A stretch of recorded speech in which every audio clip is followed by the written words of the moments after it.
জি sir, এই number sir দেখছেন জমি উদ্ধারের কাজ চলতেছে। আমরা সবাই ঈদগাহ ময়দানে চলে আসি। কাজ সম্পূর্ণ না হওয়া পর্যন্ত আমরা কেউ যাবো না। কাজ পরিপূর্ণ হওয়ার পরে আমরা যাবো। আমরা কেউ কাজ শেষ না করে যাবো না। অবৈধভাবে 50 বছর প্রতিষ্ঠানের জমি ভোগ দখল করে আসছে। মিথ্যা বানাট দলিলের মাধ্যমে জমি ভোগ দখল করে আসছে। আজকে এই জমি উদ্ধার হইতেছে। আমরা সবাই ঈদগাহ ময়দানে চলে আসি। কাজ শেষ না হওয়া পর্যন্ত আমরা কেউ যাব না। ভাই এটা যে ভাঙতেছেন, এটা কারা কার উদ্যোগে, কার নির্দেশে ভাঙতেছেন ভাই? না কে লোক কে বলেন না, কে লোক ভাই? কে লোক কে ভাই? কারা লোক? কারা লোককে দেখা সমাজের মধ্যে, মানে সমাজের মধ্যে কোনটা? এই বাড়ি এটা? হ্যাঁ হ্যাঁ অবশ্যই, এটা সমাজের মধ্যে।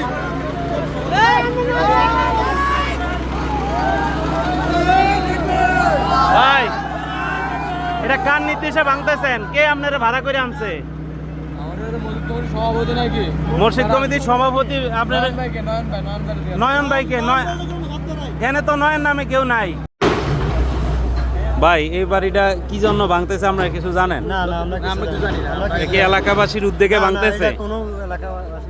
ভাই এটা কি এলাকাবাসীর উদ্দেশ্যে বাড়িঘর ভাঙতেছে ভাই?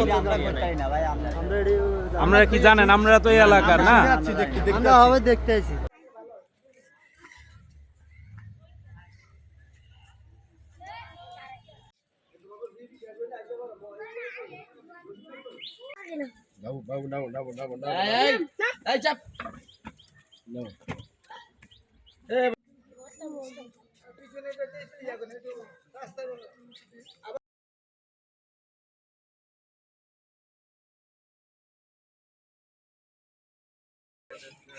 এখানে যে জায়গাটা, এই জায়গাটা মূলত স্কুলের, এই প্রতিষ্ঠান মসজিদও কিন্তু স্কুলের জায়গায় আছে।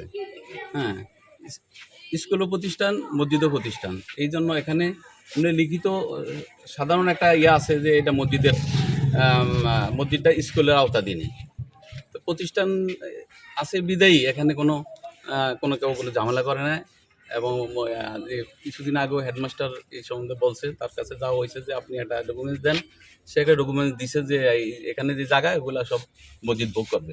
এর মধ্যে আবার মাইকিং হয়েছে যে মসজিদে, মানে এখানে মসজিদের জায়গা উদ্ধার হইতে আছে, আপনারা সবাই আসেন। মাইকিং করছে সেক্রেটারি। সেক্রেটারির নাম কি?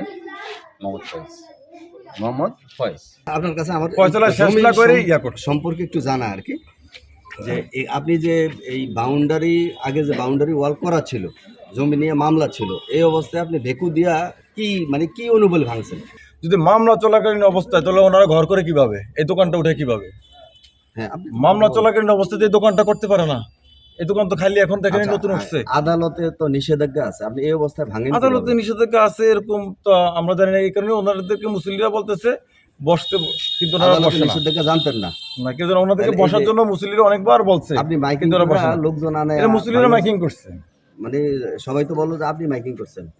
আমি মাইকিং করছি, আমি মাইকিং করছি বাইরে। এই মুসলিম বাজারে সকল মুসলিম, আমি সাধারণ জনগণ এখানে নামাজ পড়তে আসি। মানে আদালত খারিজ করে দেওয়া হয়েছে, ভালো কথা। আদালত খারিজের পরে ভোগ দখল করার জন্য বা দখল উচ্ছেদ করার জন্য এরকম কোনো আইনানুগ বিধান আপনার উপরে আরোপ করছে কিনা, বা মসজিদ কমিটির উপরে আরোপ করছে? ওনারা মসজিদ কমিটির সাথে বসে যখন হবে বলছে, তখন ওনারা বলছে আমরা আমাদের মতো করে আমরা সরে যাচ্ছি, আপনারা আপনাদের মতো করে জায়গা পরিষ্কার করে নেন, এরকম বিভিন্নভাবে বলছে। কিন্তু আমরা বসাবসি করার নেই, কারণ ইজ্জতের ব্যাপার।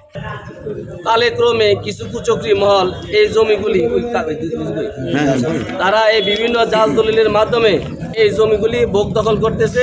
কিন্তু আমরা যখন তাদের কাছে যাই, তারা কোনো দলিলপত্র দেখায় না, বলে আমাদেরকে স্কুলে দিছে, অমুকে দিছে, তমুকে দিছে, এইভাবে কথাগুলি বলতেছে।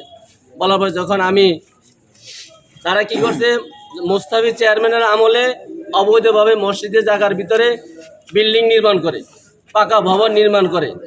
পরবর্তীতে যখন আনোয়ার চেয়ারম্যান আসে, তখন আনোয়ার চেয়ারম্যান যখন তার কাছে আমরা শরণাপন্ন হই, তখন সে ওই মসজিদের জায়গার ভিতরে কিছু অংশ সে উদ্ধার করে দেয়, বাকি অংশ তাদের ভিতরে থেকে যায়। কিন্তু তারা বলে আমাদের দলিল আছে, কিন্তু তারা দলিল শো করে না। আনোয়ার চেয়ারম্যান যখন আসলেন নুরাবাদে, আনোয়ার চেয়ারম্যান আমাকে ডাকলেন, বললেন যে ভাই আপনাকে বাড়িতে জমি কতটুকু? আমি বললাম আমার বাড়িতে জমি 28%।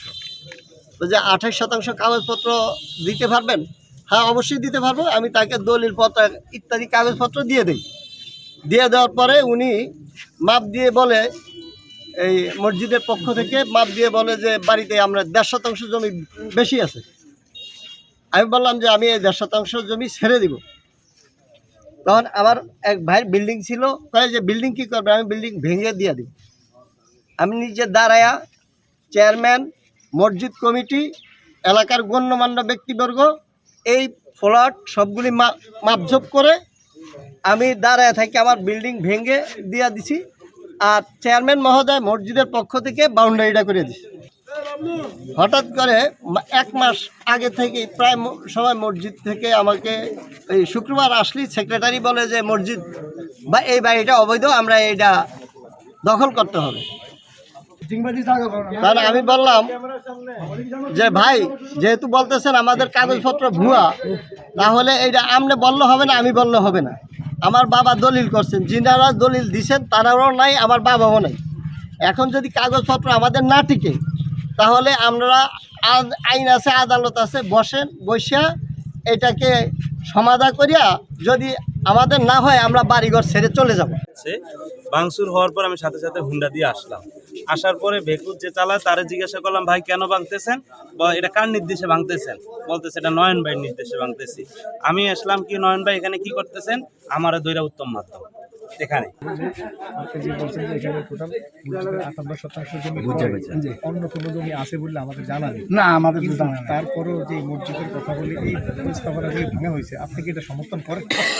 কেন সমর্থন করি? তো অন্যায়, জঘন্য অন্যায়। ওইখানে আমাদের কোনো জমি নেই, স্কুল মসজিদের আর ঈদগার তো কোনো দলিলই নেই। 1% জমি দলিলও দেখাইতে পারবে না, কোনো দলিলই নেই। এগুলো ফ্রি অফ কস্ট আমরা খাইতে আসি এই পর্যন্ত।